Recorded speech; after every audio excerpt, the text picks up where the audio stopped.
We're going to return to Job.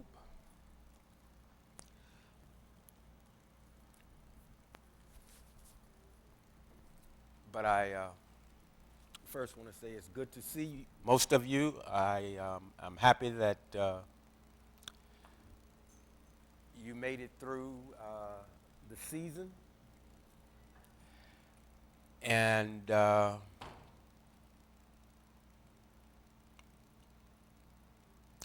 it's been a challenging year for most of us. And as was stated earlier, we made it through.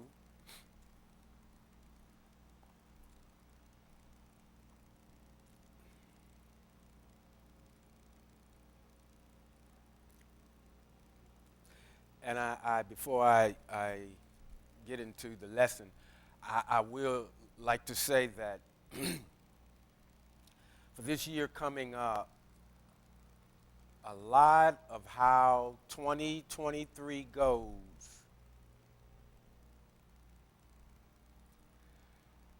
will have a lot to do with you individually.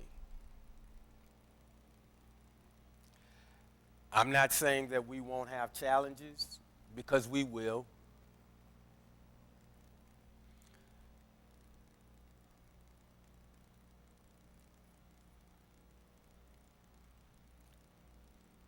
But my prayer is that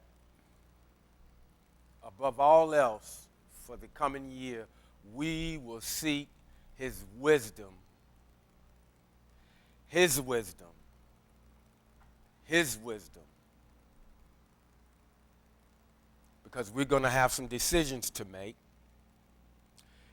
in your own personal lives and collectively as a body of believers. And I would just advise all of us to remember this one thing, and then we'll get into the lesson.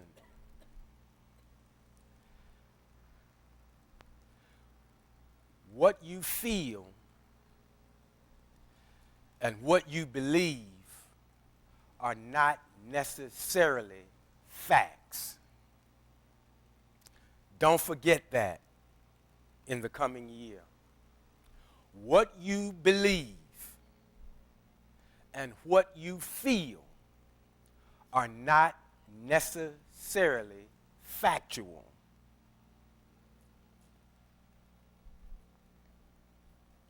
Let's get back into Job. We'll do a quick review, of course. Three of his friends came to see him. And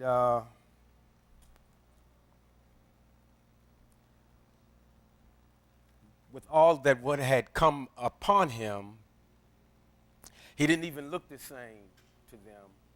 But I pointed out that what was really nice was their hearts were for him. And they came, and they didn't come in right away thinking that they had to say something profound, because they realized, first thing they realized was they were very grateful that it had not occurred in their lives.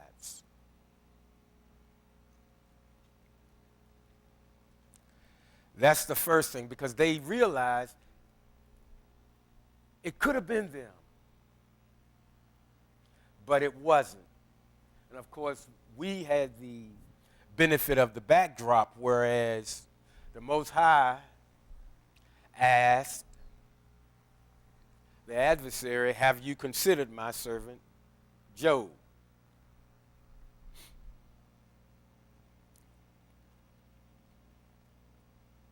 And I shared, with us, in times, because some of the biggest hearts on earth belong to believers. And a lot of times we've been trained that when one thing happens, you're supposed to respond this way. And we do a lot of things according to, I guess I'll say, church government, I guess. The way we respond to situations. But his friends, they came, 3 of them, they came and they did something that was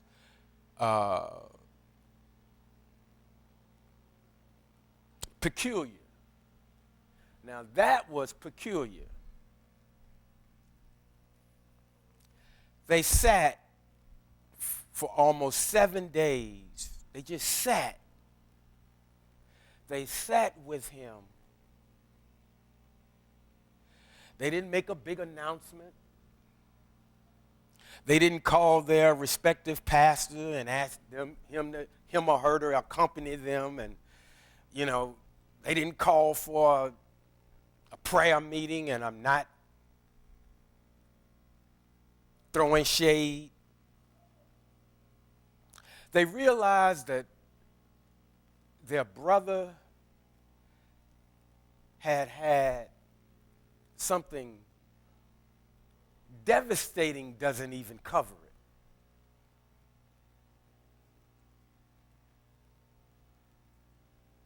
But they had the wisdom to come and show support, but they kept their mouths shut. They weren't so steeped in what they had studied and what they thought they had a great grasp on this body of information. And I'll get there and, you know, I'll say something profound and, you know, it'll lift his spirits.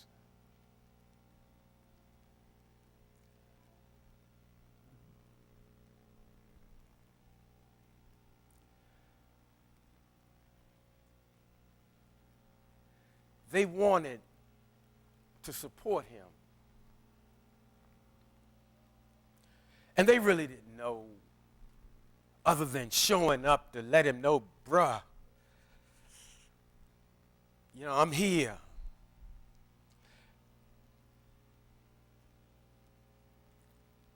But they did so. They came in and they just sat with him.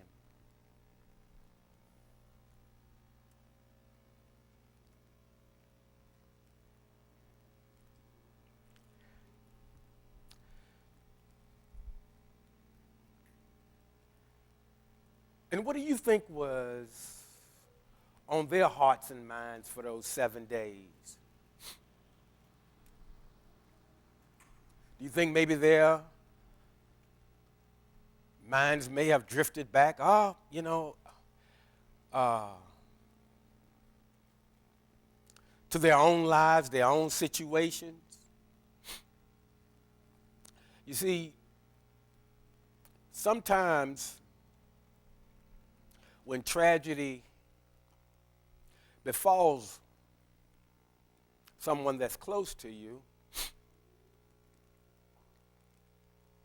we don't know quite what to do, and we definitely don't know what to say. But we feel like we got to do something, and we feel like we got to say something.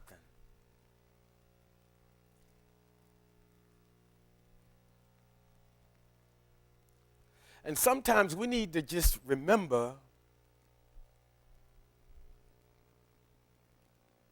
and say to ourselves, I don't have the words. I didn't say to the person. Allow them the opportunity to deal with this thing on their terms, not having to consider how everybody else is feeling. Because at that moment, it wasn't about everybody else. But because of the way we've been trained, we make everything about us.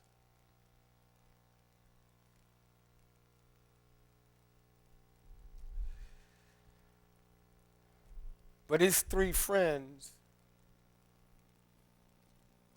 did the best thing possible. And you know, as we had discussed earlier, Job was a very popular guy. I mean, you know, he was well heeled.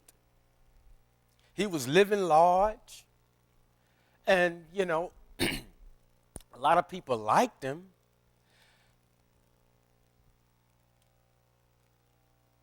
But three of his real friends showed up. So what am I saying? I'm saying a lot of times when things happen, a lot of people feel like they got to reach out to you. And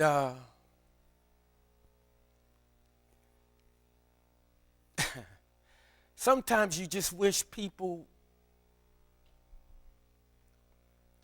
would just kind of dial it down a little bit and just realize, just think for a second, how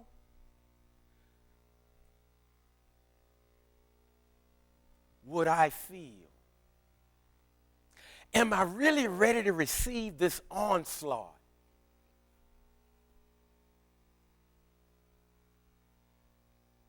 No, like I said, you know, some people, if they get sick and they're ill and they're in the hospital, they want everybody to come and see them.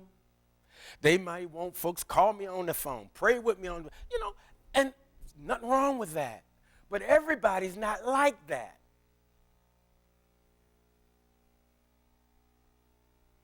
Everybody doesn't necessarily want to have to prepare to greet you. They're the ones going through.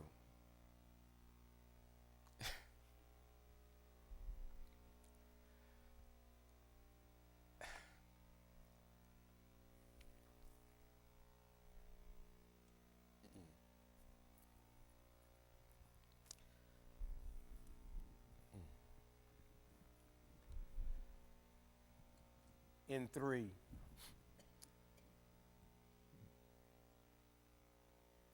this is what Job said after the silence. He broke the silence. It says, at length, Job broke the silence and cursed the day of his birth. Job said, perish the day I was born, and the night that said, a man is conceived. May that day be darkness. May God on high not seek it. May no light shine on it. May gloom dark as death defile it. May clouds settle on it. May it be terrified by its own blackness. As for that night, may thick darkness seize it. May it not be joined to the days of the year. May it not be numbered among the months. May that night be desolate. May no cry of joy be heard in it. May those who curse days curse it. Those whose curses could rouse Leviathan. May the stars of its twilight be dark. May it look for light, but get none. Now, today's believers would be like, oh man, you're talking so negative. And we would have spoke up right away because of what we believe. And we would have been out of order. I know what your pastors taught you and the people you fly halfway around the world, you paid to go to their seminars and books that you bought and CDs and all of that stuff and DVDs.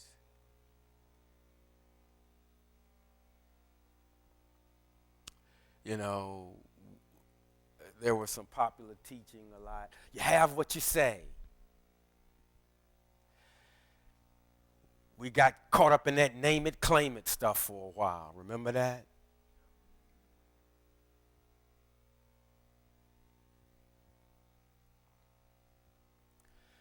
Folks, always defer to the wisdom of the Most High, not the stuff that we have had served up to us. His wisdom will serve us better. We need to forget some stuff that a lot of us have built our foundations on. Foundation is cracking.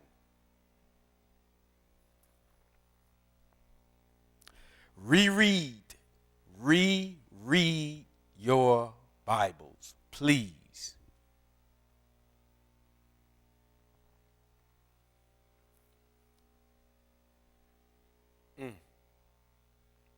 May it never see the shimmer of dawn, because it didn't shut the doors of the womb I was in, and shield my eyes from trouble.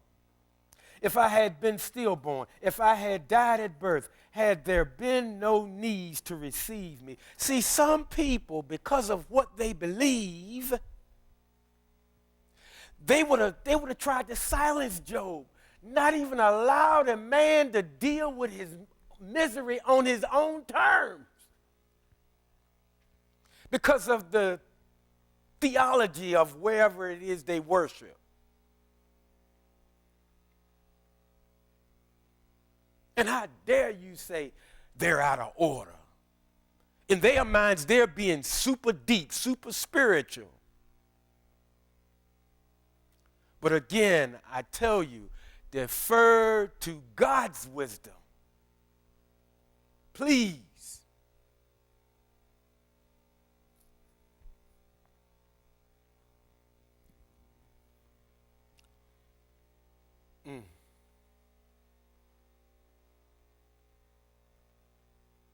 If I had been stillborn, if I had died at birth, had there been no knees to receive me or breast for me to suck, then I would be lying still and in peace.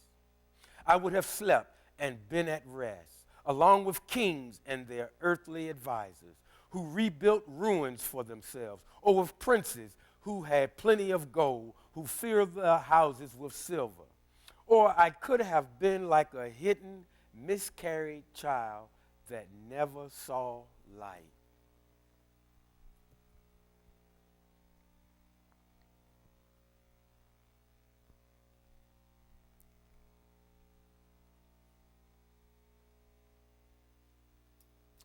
Why do we intrude in people's lives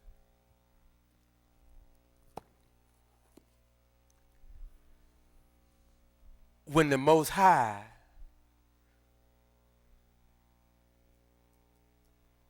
may not?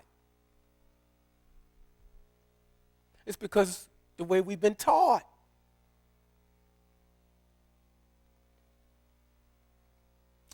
Church people mean well.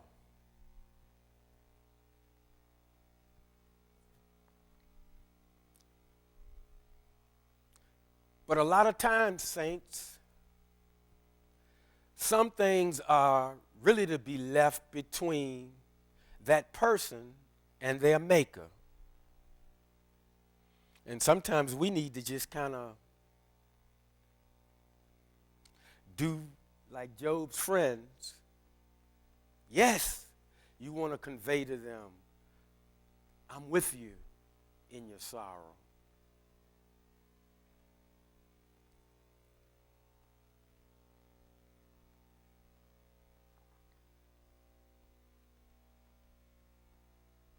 And allow people to deal with the situation on their terms, not having to consider, well, how is this going to affect the others?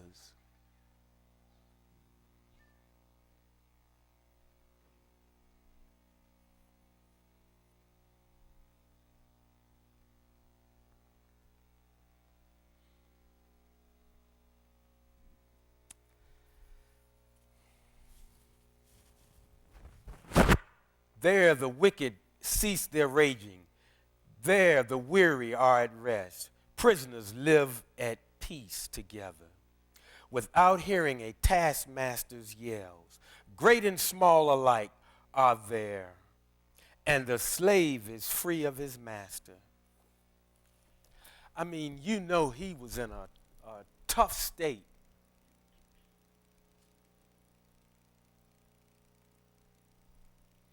And you know, today's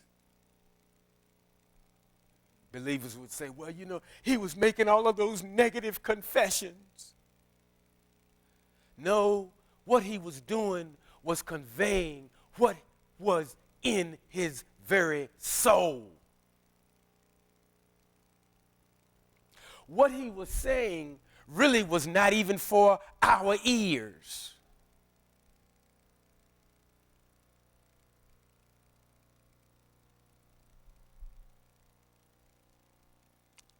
Psychologists or psychiatrists or clinical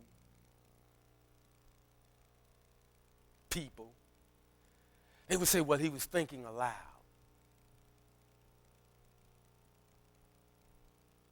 And there's nothing wrong with that. You're not crazy when you do that. I know some time ago, people used to say people that talk to themselves are kind of off. That's not true.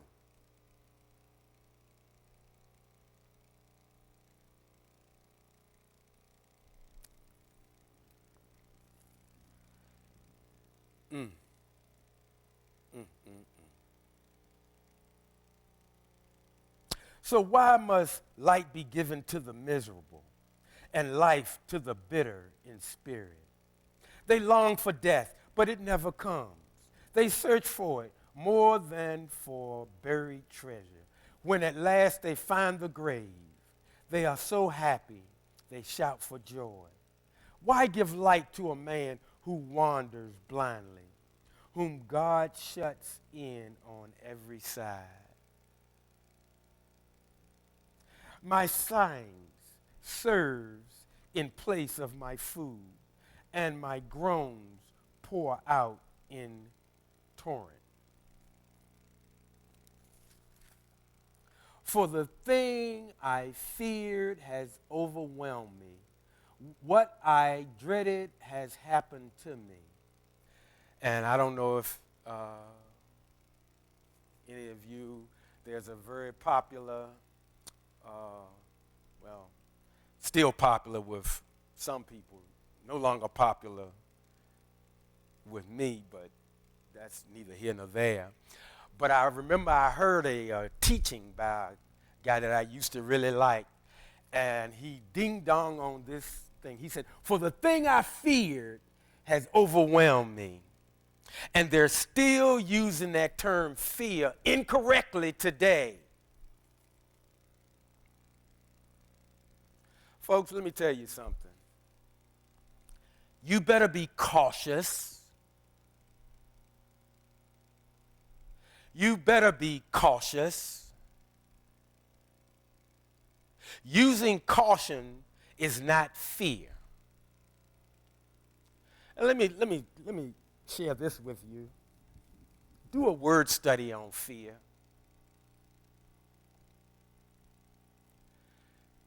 Fear is an emotion, and fear is also physical. Fear sometimes is your body trying to tell you you're in a dangerous situation.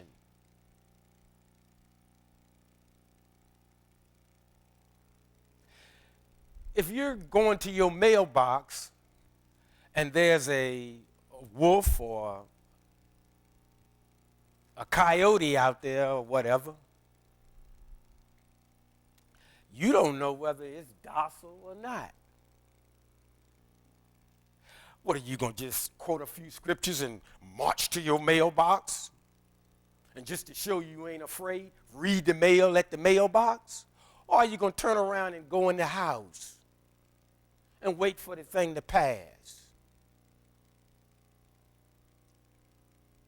Think about that. Because from some of the teachings we've received, we start out with whatever, and we're going to rebuke the thing and all that. And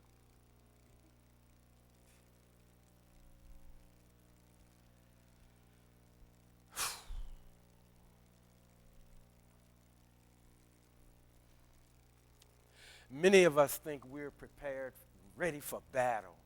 We are not.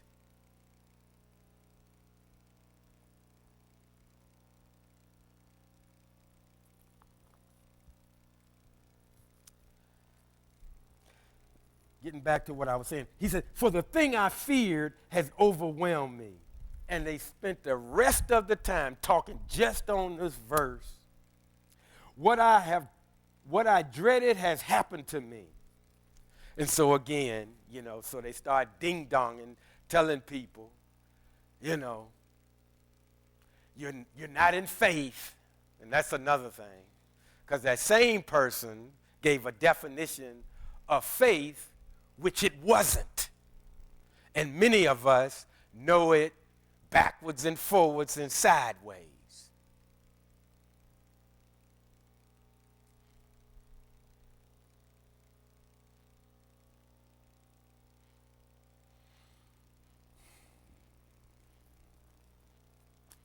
For the thing I feared has overwhelmed me. What I dreaded has happened to me. I have no peace, no quiet, no rest, and anguish keeps coming.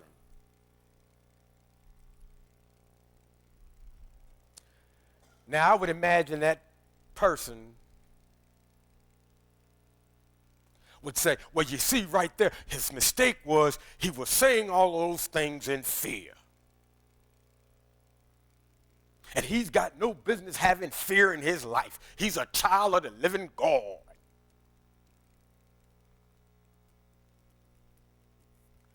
But if you defer to God's wisdom, see, fear is an emotion that you got from the Most High. Sometimes, saints, our heads are so in the clouds, we'll be in a rough part of town at the worst time, going to buy some popcorn. Oftentimes, we're not aware of our surroundings. And we think, God will protect me. Or my guardian angel. Folks, we got to wake up. We got to wake up. I've told you, life is not all rainbows and unicorns. No, it's not all what Job got either. Yes, it's not that either.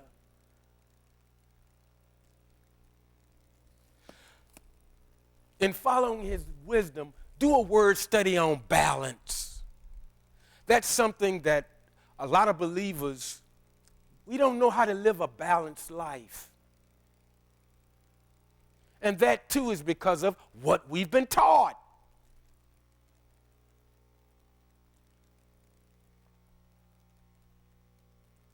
There are people that are looking for somebody just like you. Kind-hearted. Give everybody the benefit of the doubt. I try to see people the way God sees them. You're not God.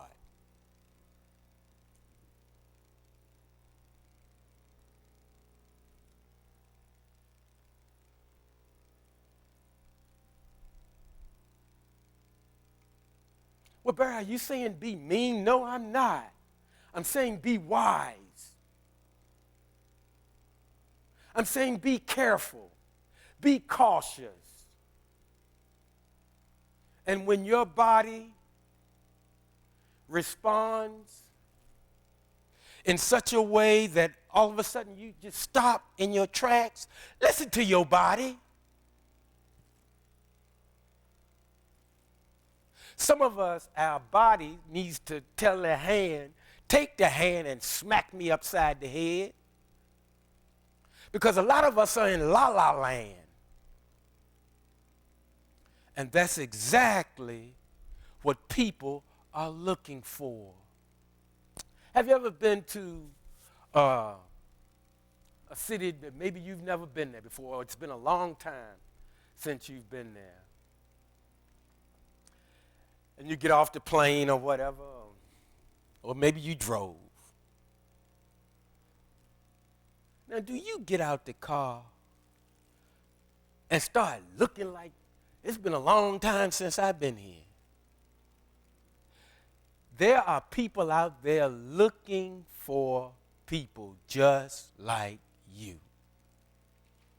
That's how you get pickpocketed. That's how you get accosted. That's how you get tricked.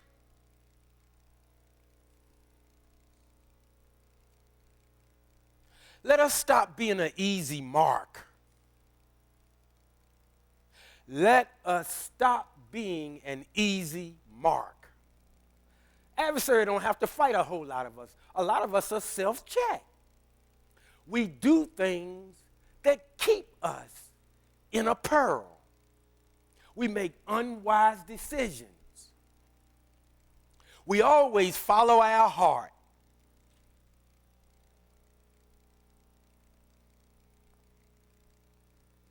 Use your head too, please. The same person that gave you, or the same entity that gave you a heart, gave you a brain. Please.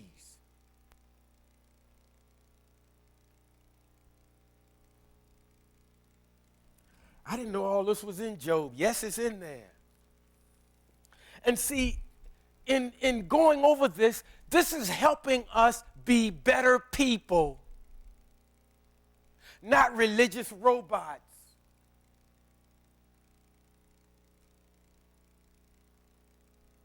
We're still human beings.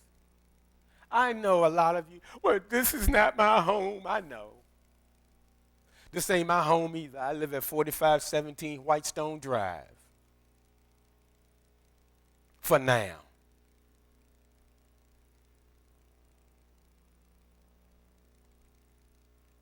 Man, you know, it's really hurtful, some of the stuff that we've had shoveled to us. And I mean, we just eat it up. And we're making it easier and easier and easier to be taken advantage of.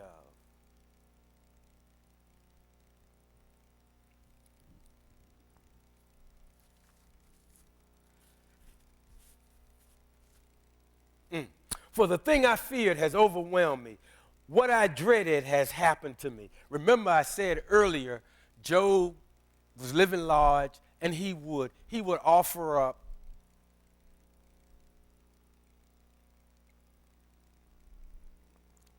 things to the Most High in the event his children weren't necessarily doing right.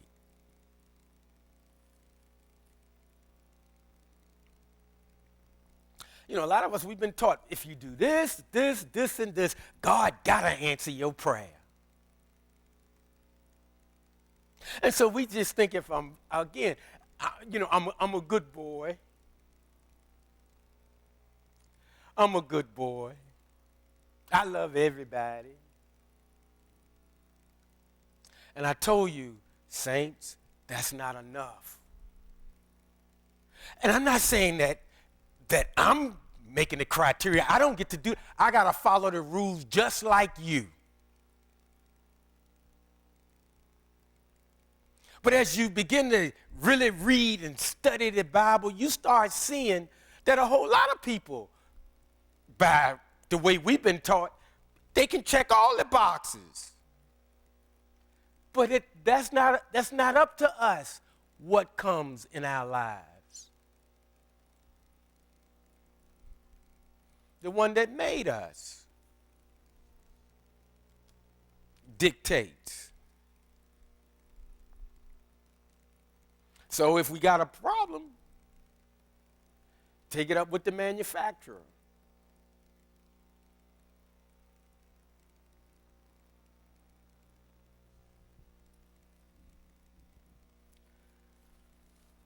I have no peace, no quiet, no rest, and anguish keeps coming.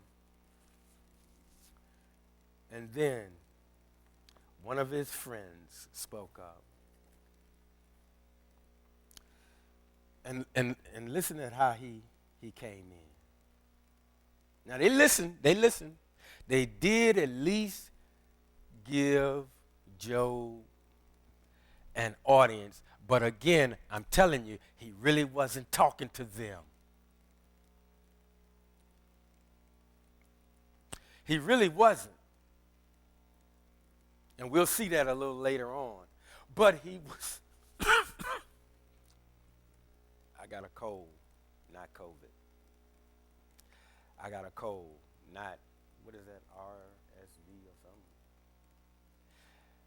I got a cold, not that other stuff either.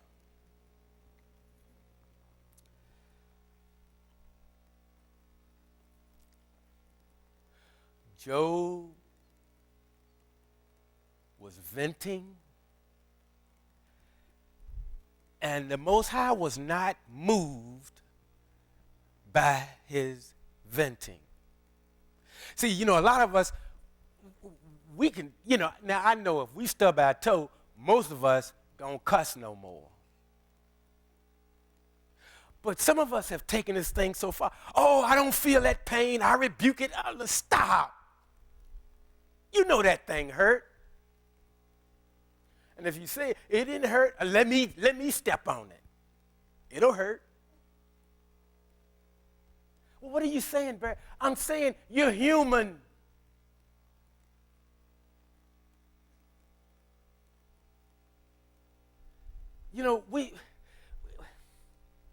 We are in such a quest to come off as peculiar.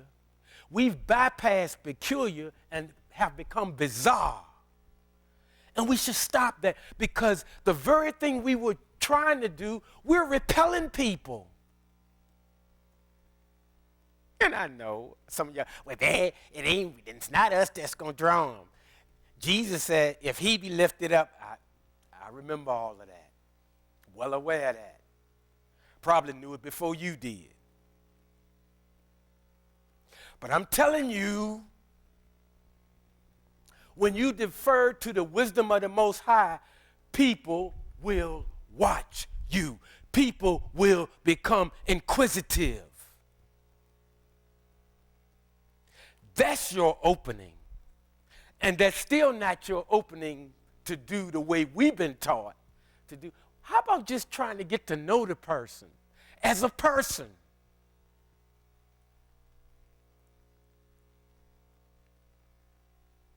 See, a lot of people that ain't about church, they think they think we wacky. And they ain't all wrong. And they wonder, do they live real lives? Yes, we live real lives. Tragedy befalls us just like anybody else.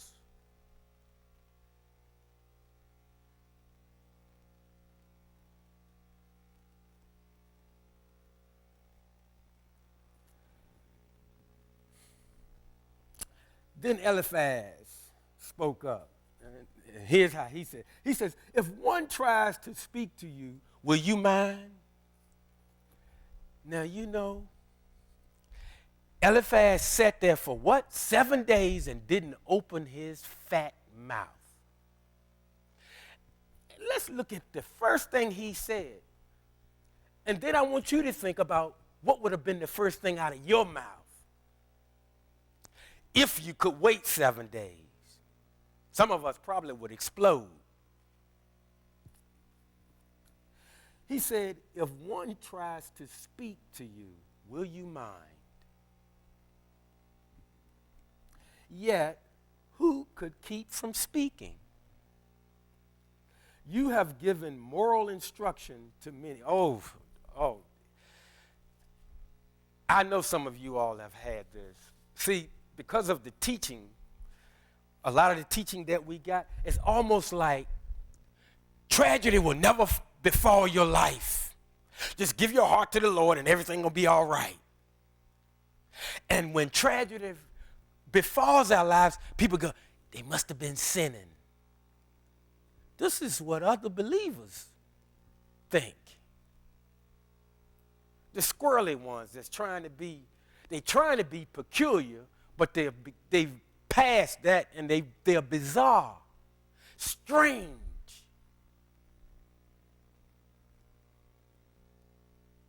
And think they deep.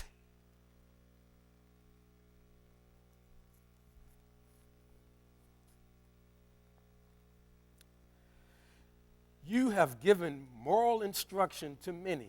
You have firmed up feeble hands. Your words have supported those who were stumbling, and you have strengthened the weak knee. But now it comes to you, and you are impatient. Now, see, Job was a good man. Because, see, right there, Eliphaz should have got hit in the mouth. Let me read again what he said. You have given moral instruction to many. You have firmed up feeble hands. Your words have supported those who were stumbling, and you have strengthened the weak knees. But now it comes to you, and you are impatient. See, other believers want to tell you how you're supposed to be feeling. That blew my mind. I'm like, where do you get off? Some people don't know how close they came to getting cussed out.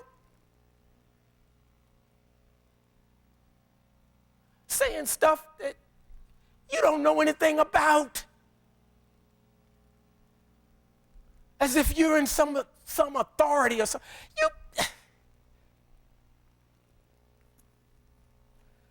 That brother was out of line. Because, see, what he was saying was, look, man, I've seen you do all of this stuff. And now, as if what happened to him was some small thing. Are you kidding me? What Job should have said to Eliphaz was, bruh, yeah, you entitled to your opinion, but I'm the one going through this. You on the sidelines. See, let me tell you something about believers. Everybody think they know how to do something until it's their time to do it. Folks, I'm standing up here and I'm sharing with you. You're sitting there, you're being quiet right now, at least physically.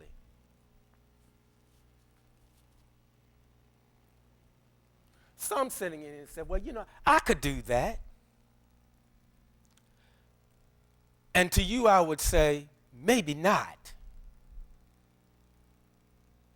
See, a lot of believers watch people while they're in the fray, and they want to tell you, hey, you should have moved left, you should have moved right. It's like this. If any of you ever been to, probably a lot of you probably haven't, if you've ever watched a boxing match, when the two competitors are in the ring, they're trying to knock each other out. And when the 3 minutes are up, you go back to your corner. When you go back to your corner, everybody got advice for you. Move, when he do this, do that. When you know. And I would just like for one of them boxers one time say, I tell you what, cut these gloves off, you put them on and you go in there and fight him. See, people always want to tell you how to do something because they don't have to do it. And they don't have to do it because the Most High didn't put them in the position to do it. And that goes right across a whole lot of folks' heads.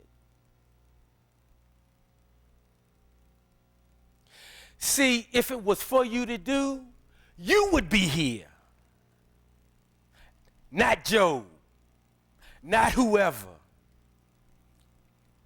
Sister Florence just buried her sister.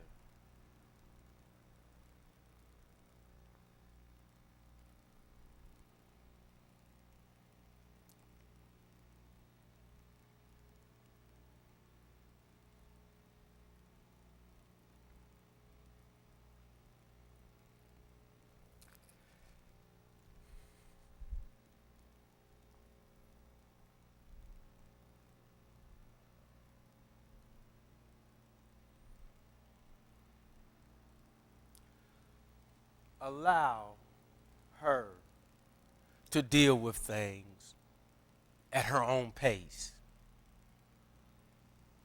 Forget what we have been taught. Allow her and anybody else. And it's not up to you to determine when things need to proceed. Remember that.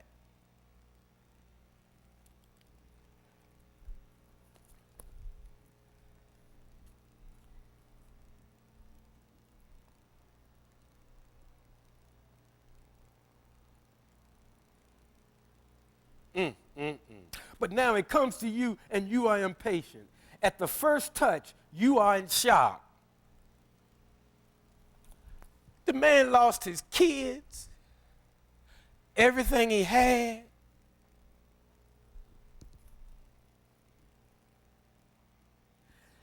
At the first touch, you are in shock. Isn't your fear of God your assurance? And the integrity of your ways, your hope? Now, let me tell you what just happened. What he basically said was, well, Job, you've always been a man of integrity. Why is all of this happening to you? Because, see, obviously, that same stuff was going on even back then.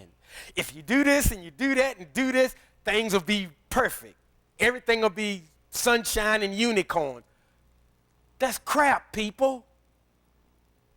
That's not a bad word.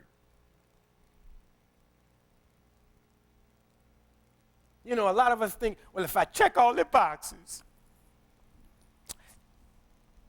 I went to church, I did this, I did that, I did this, oh, I'm good. No, you ain't.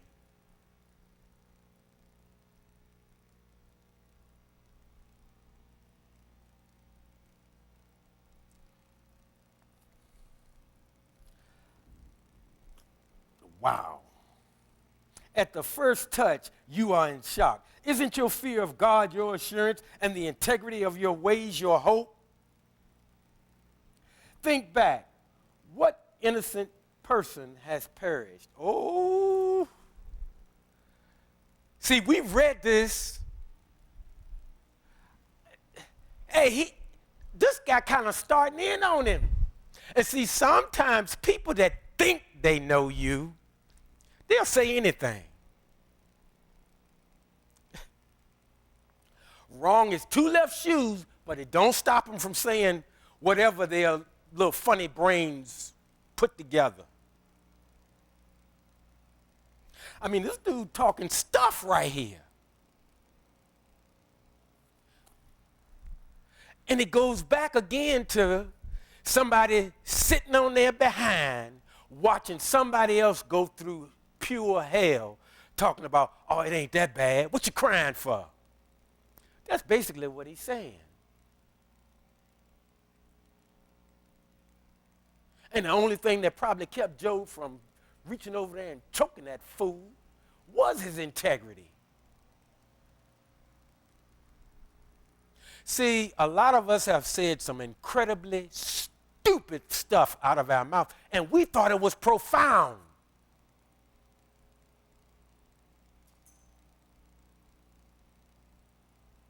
A lot of us have spoken into situations that was none of your friggin' business. Wasn't for you to decide. Who cares about how you see it?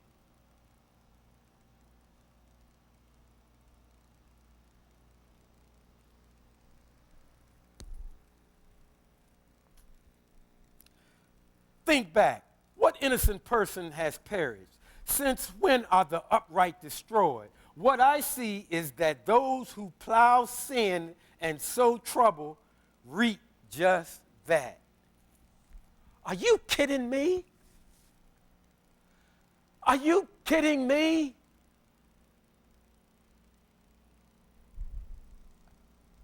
And, we sit here and we go, oh, surely he didn't say that. We have done the same thing to other people. People think, oh, he must have done something. She must have done something. And at the very onset, the Most High said, have thou considered my servant Job? And I'm going to go a step further.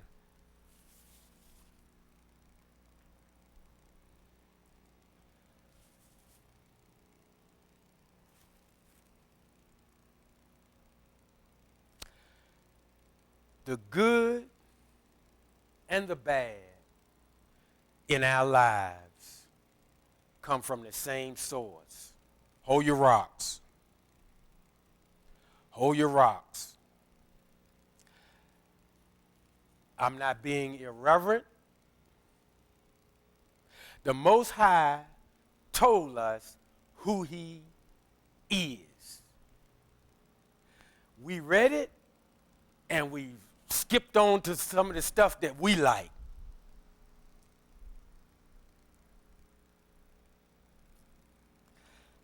And this guy, Eliphaz,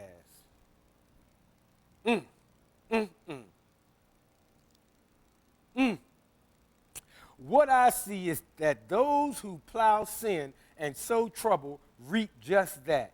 At a breath from God, they perish. At a blast from his anger, they are consumed. The lion may growl, the king lion may roar, but the old lion's teeth are broken. So the lion succumbs from lack of prey, and the lion's cubs are scattered. Now, was Eliphaz reacting to what Job said?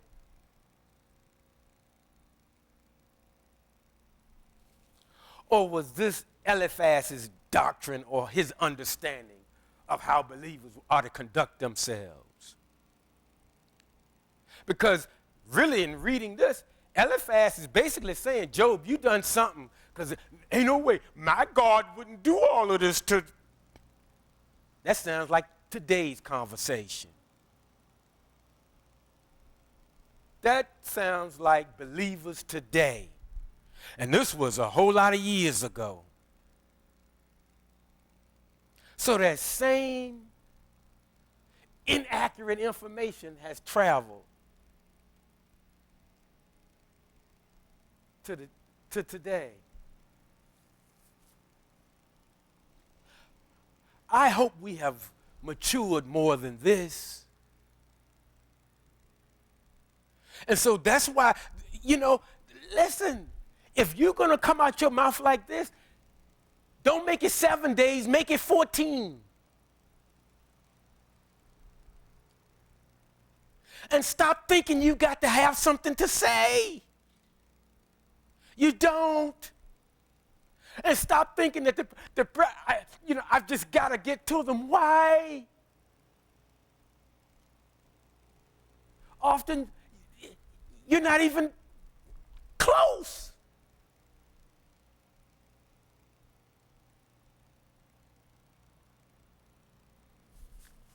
A young child, when they get hurt, who the first one they want? They want their mother.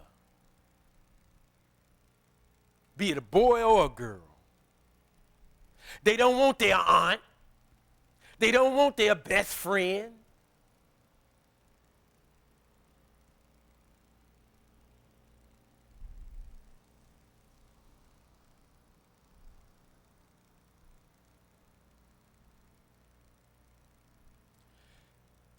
Some of us old as dirt. And that's all right.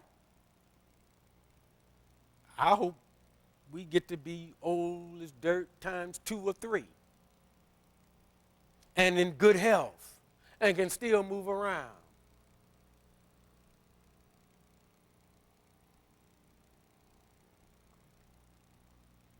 What I'm trying to convey to you sometimes, saints, when somebody's going through, sometimes don't bum rush them. I don't care how much scripture you know. I don't care how many books you've read or written.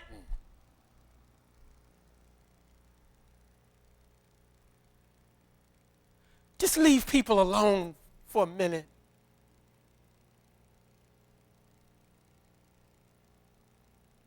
Let them sort this thing out.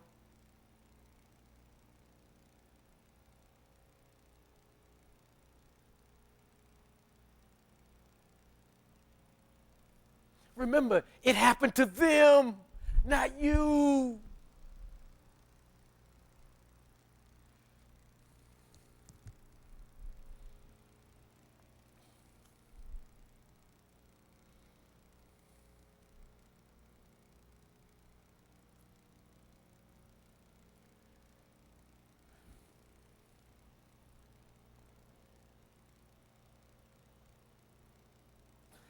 Oh, listen at this, and then I'm going to close because I see got less than 2 minutes. Listen at this. Now, if this don't sound like today. For a word was steadily brought to me. Oh, boy. How many times have we heard that said? Way back then, Eliphaz. For a word was steadily brought to me. My ear caught only a whisper of it. Oh, well, at least he was truthful with that. Because I remember a lot of people used to get up and they would say one thing to pastor and, asking for permission to speak. And when they got up, maybe a sentence was what they shared with him. And then you get this long soliloquy about some stuff, and it was like from the Twilight Zone.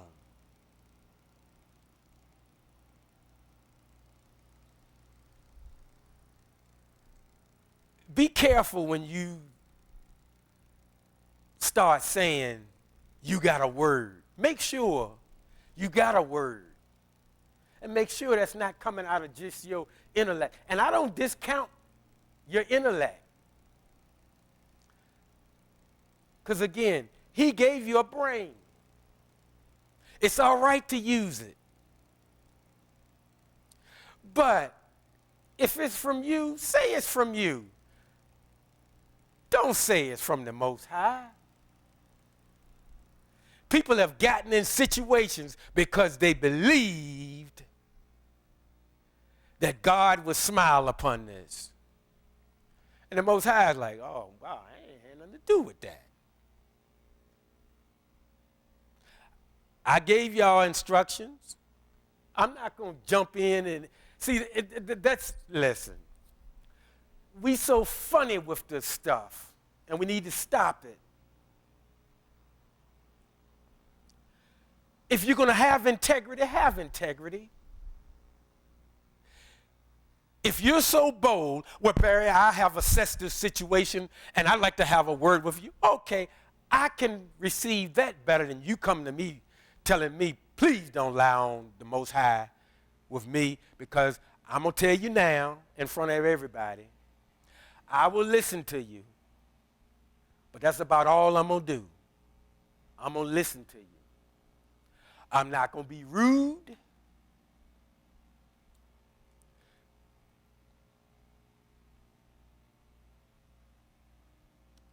But folks, let's learn to just be real with each other.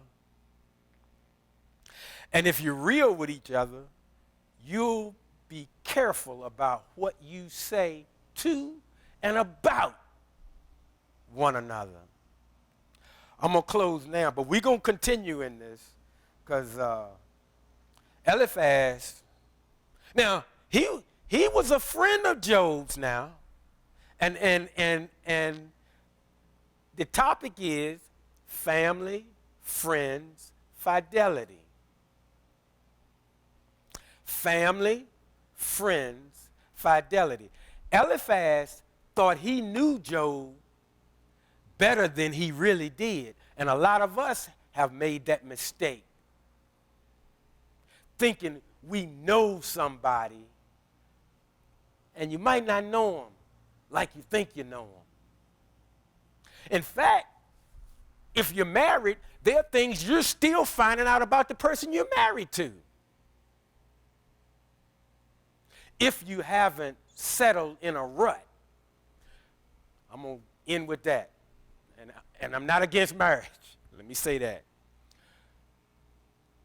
We need to make sure that we know the person that we're addressing, or table some of what you think you got to share with that person, particularly if it's coming out of your intellect, because you might change the temperature of that relationship for the worse, not the better. God bless you.